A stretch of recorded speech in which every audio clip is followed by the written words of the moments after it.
రాజకీయాల్లో ప్రస్తుతం ఆంధ్రప్రదేశ్లో చంద్రబాబు నాయుడు గారికి ఉన్నంత అనుభవం ఇంకెవరికీ ఉండదు. ఆయన చాలా సీనియర్ రాజకీయ నాయకుడు, ఎన్నో డక్కామొక్కలు తిని ఇక్కడ దాకా వచ్చారు. ఆయనకి తెలియని రాజకీయాలు అయితే ఇవేమీ కాదు. కానీ అలాంటి వ్యక్తికి కూడా షాకులు తగులుతున్నాయి అనేది.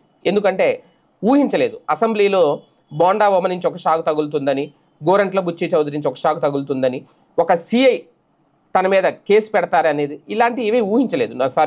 తనకు నోటీసులు పంపిస్తారని ఊహించలేదు.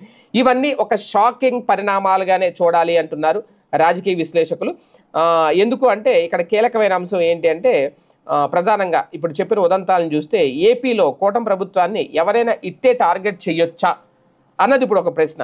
ఒక ప్రభుత్వం కొలువు తీరినప్పుడు అధికారంలో ఉన్న వారి వైపు చూసేందుకు సైతం భయపడే పరిస్థితులు ఉంటాయి. కానీ అందుకు భిన్నమైన పరిణామాలు ఇక్కడ చోటు చేసుకుంటున్నాయి. ఇప్పుడు కూటమి సర్కారు తీరుపై చర్చకు ఆస్కారం ఇచ్చినట్లయింది. మొన్న Vijayawada central MLA Telugu Desam party నేత బోండా ఉమ అసెంబ్లీలో మాట్లాడుతూ పొల్యూషన్ కంట్రోల్ బోర్డు చైర్మన్ మీద ఉప ముఖ్యమంత్రి పవన్ కళ్యాణ్ మీద చేసిన వ్యాఖ్యల్ని ఇప్పటికీ మర్చిపోలేకపోతున్నారు.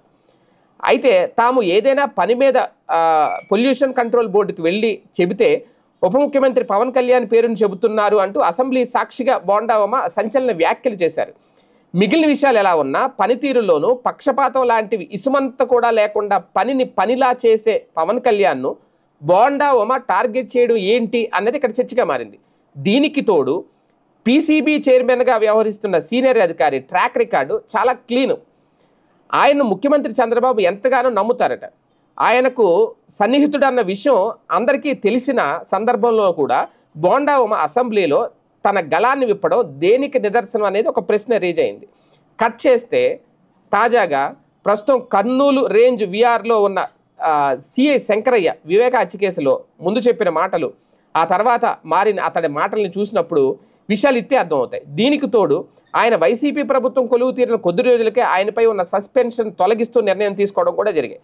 నిజానికి కూటమి సర్కారు కొలువు తీరిన తర్వాత చంద్రబాబుకు వ్యతిరేకంగా పనిచేసిన అధికారులకు సైతం మంచి పోస్టులు, కీలక స్థానాల్ని కట్టబెట్టిన వైనంపై అప్పట్లో మీడియాలో కథనాలు కూడా వచ్చాయి. ఆ వెంటనే నాలుగు ఖర్చుకున్నట్లు ఆ నిర్ణయాలను వెనక్కి తీసుకోవడం కూడా జరిగింది. కానీ ఇక్కడ సిఐ శంకరయ్య విషయానికి వస్తే మాజీ మంత్రి వివేక హత్య కేసులో ఎంపీ అవినాష్ రెడ్డి తనను బెదిరింపులకు గురి చేయడంతోనే తాను డెడ్ బాడీని పోస్ట్ మార్టం పంపొద్దని, డెడ్ బాడీ మీద గాయాలు ఉన్న విషయాన్ని ఎవరికి చెప్పొద్దని భయపెట్టినట్లుగా చెప్పిన ఆయన కోర్టు ముందుకు వచ్చి మాత్రం ఆ విషయాలను చెప్పలేదు. వివేక హత్య కేసు గురించి విపక్షంలో ఉన్నప్పుడు చంద్రబాబు గురించి ఎంతలా మాట్లాడారో అందరికీ తెలుసు. అధికారంలోకి వచ్చిన తర్వాత తొలుత సిఐకి వాంగ్మూలం ఇచ్చిన తర్వాత కోర్టు ఎదుటకు రాని శంకరయ్య లాంటి అధికారుల్ని అలా ఎందుకు చేశారు అన్న ప్రశ్న ఇప్పుడు సంధించాల్సి ఉంటుంది కదా అనేది ఒక ప్రశ్న. అలాంటిదేమీ జరగకపోగా తాజాగా ముఖ్యమంత్రికే లీగల్ నోటీసులు పంపే వరకు విషయం వెళ్ళిన తీరు చూస్తే కూటమి సర్కారుకే ఎందుకు ఇలాంటి అనుభవాలు ఎదురవుతున్నాయి అన్నది ఒక పెద్ద చర్చ. మొన్న బోండా ఉమ కానీ నేడు సిఐ శంకరయ్య కానీ ఇదే కాకుండా ఇటీవల కాలంలో చోటు చేసుకున్న పలు ఉదంతాలను ప్రస్తావిస్తూ ఉంటే మెతకదనమే ఇలాంటి పరిస్థితులు కారణాలుగా చెబుతున్నారు. తాజా పరిణామాల నేపథ్యంలో కూటమి సర్కార్ ఎలా రియాక్ట్ అవుతుంది అనేది కూడా కీలకం. పైగా అధికారంలో ఉంది. అధికారంలో ఉన్నా సరే చంద్రబాబు నాయుడు గారిని అధికార పార్టీ విషయంలో అసలు ఏం జరుగుతోంది అనేది ఇక్కడ ఒక పెద్ద చర్చ అయితే నడుస్తోంది.